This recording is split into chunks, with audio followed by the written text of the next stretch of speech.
Hello guys, this highly instructive position arose in a game between Alexander Grischuk and Bologan in World Blitz Chess Championship 2012. Incidentally, Grischuk became the World Blitz Chess Champion that year. Well, let us see why this position is so instructive. It's white to play and win. Now the problem is that white can win only when this pawn promotes and becomes queen, but it is blocked by rook. And if white moves the rook away, like say for example rook b8, then black can simply capture the pawn. So the position is now equal. White will lose the pawn. This means that white will have to think something else. So what to do in this position? So Grischuk thought of a great idea. He played f6 check. Now this pawn sacrifice is actually the only way to win for white. The reason is that suppose black captures the pawn with say king takes pawn. Then rook f8 check.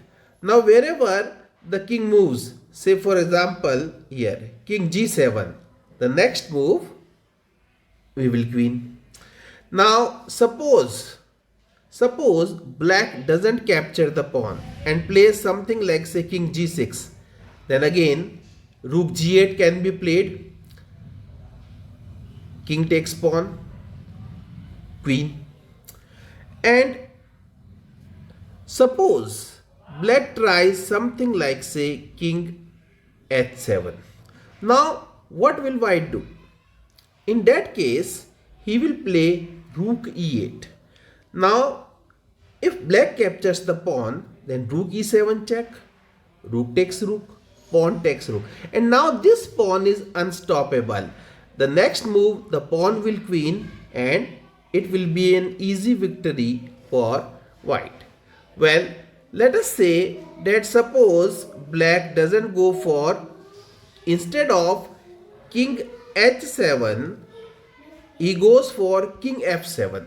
Now comes a highly useful idea which is so typically used in all such rook and pawn endings.